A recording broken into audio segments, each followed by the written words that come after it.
बघा, नितेश राणेंनी अर्ध्या हळकुंडासारखं पिवळं होऊ नये. पहिल्यांदा ती बैठक काय होती, त्या बैठकीत काय चर्चा झाली त्याची माहिती घ्यावी. पत्रकार दिसले आणि समोर बूम दिसला का फक्त उड्या मारू नये. पहिल्यांदा माहिती घ्यावी आणि नंतर बोलावं.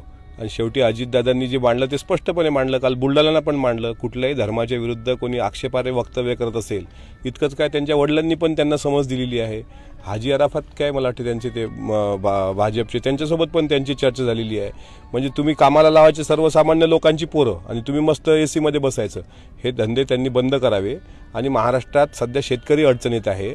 आम्ही सध्या कृषी विद्यापीठात आहोत आणि दुष्काळाचं सावट महाराष्ट्रात, ओल्या दुष्काळाचं सावट असताना शेतकऱ्यांच्याच पोरांच्या हाती तलवारी बॉम्ब देण्याच्या ज्या भाषा चालू आहेत ना, ते त्यांनी बंद कराव्या, जेणेकरून ते स्वतः अडचणीत येणार नाहीत. हा त्यांचा एक मित्र म्हणून माझा त्यांना सल्ला आहे.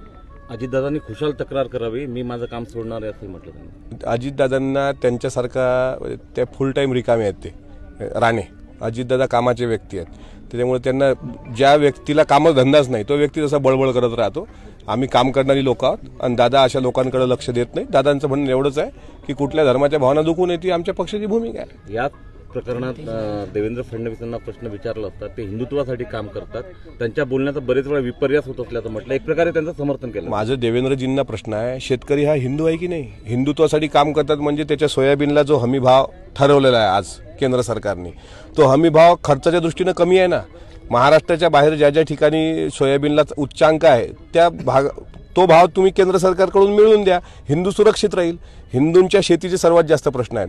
सर्वात जास्त शेतकरी आत्महत्या हिंदू समाजाच्या होतात. हे हिंदुत्व महत्वाचं आहे की ते हिंदुत्व महत्वाचं आहे? इथं असलेला सर्व शेतकरी, माझी देवेंद्रजींना विनंती आहे की हिंदुत्व अडचणीत आहे किंवा हिंदुत्वासाठी तुमचा माणूस बोलत असेल तर त्या माणसाला जरा शिवारात फिरायला लावा, गुडगावर टोंगल्यात जरा फिरायला लावा. सोयाबीन आणि कापूस उत्पादक शेतकऱ्याची काय परिस्थिती आहे हे जरा समजलं तर खरं हिंदुत्व समजेल. एक परत स्टेटमेंट आहे त्यांचं की एक दिवस पोलिसांना सुट्टी द्या, दुसऱ्या दिवसची सकाळ हिंदू पाहतो की मुसलमान पाहतो असं त्यांनी म्हटलं आहे.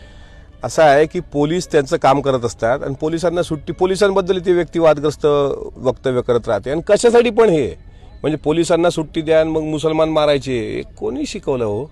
ज्या तुकडोजी महाराजांनी हिंदू मुस्लिम एक आहे हे सांगितलं, मस्जिद में भी है खुदा मंदिरों में राम है म्हटलं, किंवा सारे जहां से अच्छा ज्या मोहम्मद इक्बालनं लिहिलं, त्या देशात राहणारी आम्ही लोक आहोत. इथं काही हिंदू मुस्लिम वादच नव्हता कधी कुठं. ठीक आहे, एखाद्या मिरवणुकीत काही टुकार टोळके दगडफेक करत असतील त्याचं कोणी समर्थन करत नाही. पण असं आहे की हिंदूची घरं जळताना मुस्लिमांनी सुद्धा तिथं घरं विझवण्याचा प्रयत्न केलाय. किंवा कोरोनाच्या काळात हिंदूंच्या अंत्यसंस्काराला मोहतामिलमध्ये मी मुस्लिम पाहिलेत.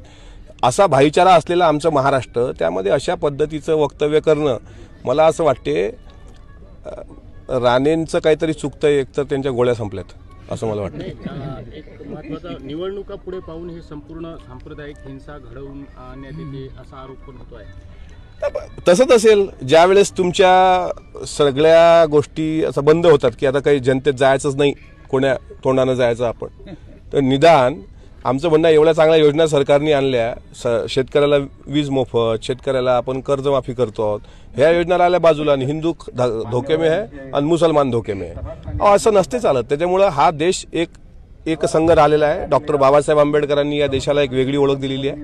असा विध्वंस करून निवडणुका डोळ्यासमोर ठेवून केलेलं वक्तव्य म्हणजे काहीतरी डोक्यावर परिणाम झाल्यासारखा आहे. साहेब, एक महत्त्वाचा प्रश्न आहे. तुम्ही आज विद्यापीठात आलेला आहात.